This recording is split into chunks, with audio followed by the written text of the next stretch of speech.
first off, thank both of these leaders, Brian Dugans and Jane Castor, and the rest of the Tampa Police Department and Sheriff's Department that have been out working tirelessly to keep our community safe. I understand the frustrations as a black man standing before you at this podium, living in America at 43 years old, having to explain to my sons again why we're dealing with this type of behavior in 2020 is a travesty in itself. I understand that people are out there hurting and upset and mad. I'm mad as hell. I was so mad to the point where I sat down with Brian Dugans and Chad Chronister and I asked them very specific questions that a lot of people don't have an opportunity to ask law enforcement. And here we are today. We see people out there protesting that are doing it the right way, peacefully. This happened in Minnesota, not in Tampa, Florida. I have invested, and many others have invested their life here to make this community what it is today, from people from all walks of life. And as Mayor Castor said earlier, we have bigger fish to fry than to sit here and try to figure out who's over here and who's over there, and we're putting these people in danger. So every last one of these folks that have an issue with law enforcement, it's not just how you talk to them and how you treat them, because guess what? If something happens at your house, if something goes wrong in your neighborhood, who are you going to call? Law enforcement, first responders. So for us, or for me personally, I made it a point to ask them some very open and candid questions. And I promised Brian that I wouldn't cuss, but I'm pissed off too, just like everybody else. But being pissed off and having what's your end goal? This is what I would ask any protester out there. What is your end goal? This happened in Minnesota, all right?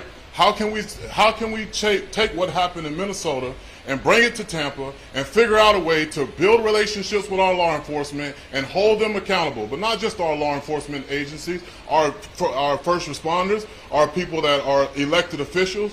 How are we going to hold them accountable?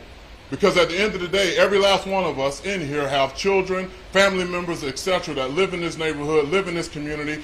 After our talk, I ate down in South Tampa. You would never think that COVID-19 was here. You would never think that there was something going on just 17 miles up the street, that Champs was getting ready to get burned down and streets were getting closed off. And to the reporters that were detained last night, I apologize for that, just along with them. But I do have to say this. There are a lot of other innocent kids that I saw down there that shouldn't have been down there because their parents should have had their ass at home. So when we talk about whether or not we should have a curfew, whether or not we should do this, it's not just about a curfew. You also got to understand, like she said, there are businesses that have been shut down for several months, and now the governor's getting ready to open back up the state. These people need these paychecks. They didn't all get the PPP loan. So now they're trying to figure out a way to try to have business. So if a curfew is instituted, guess who suffers? Not the ones that are out there peacefully protesting. So as a country, I'm begging everybody, with my platform and along with my WWE superstars and NFL and NBA and everyone else and Major League Baseball, like, enough is enough. You can't clean up somebody else's house if your own house is dirty. We have a great reputation of being a great city here in the Tampa with great leadership. But this is not the way to do it. Having this stuff just planted everywhere, it's ridiculous, man. It's ridiculous. And to every single person out there that's protesting and somebody's telling you it's the wrong thing to do, no, the hell it ain't. It's the right thing to do. And if they don't like the way you do it, if you're doing it peacefully, screw them. But for you all out there that are agitating this with your public comments and throwing bricks at the police officers, you throw a brick at me, don't think that I won't throw something back at your ass. They're human beings too, they're not robots.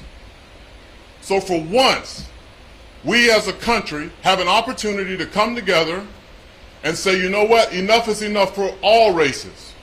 To stand up and say, this is not right. But it ain't been right for years. I've had this conversation in 2019, 2017, 2018, and the years before that, as a black man. So we're tired of hearing the same, let's all come together and have a good, and make some solutions. All right, we had the conversations, we're going to continue to have the conversations. Stay home.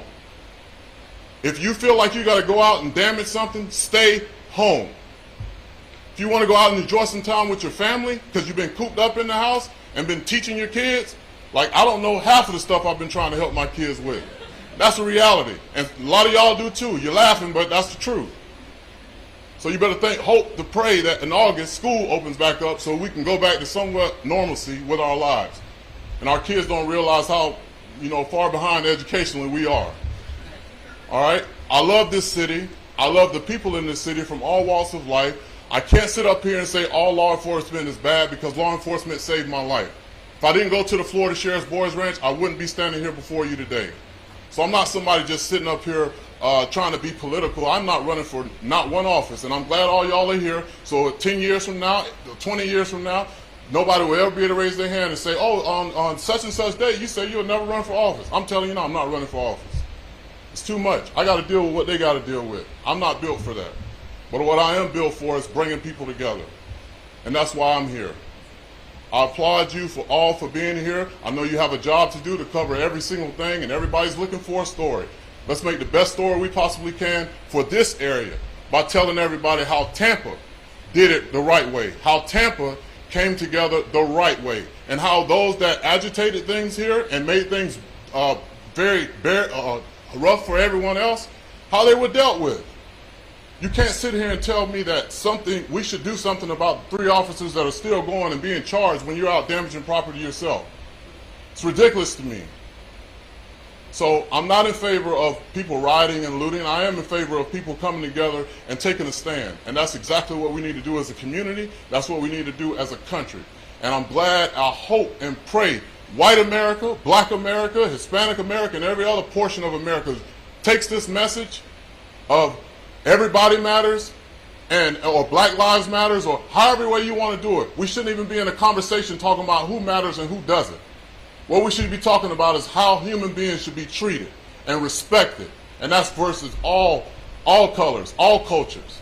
So that's the beauty of Tampa. And that's the reason why we're here today. And I continue to pray, and I will continue to work my best to use my platform and my resources to make sure that those that want to do the right thing continue to come together and have real conversations and uncomfortable conversations to the point where we have real action taken.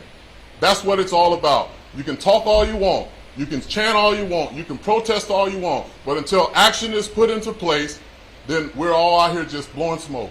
I'm not into blowing smoke. Let's come together as a community, stay home, stay safe, and let's go take some real positive, life-changing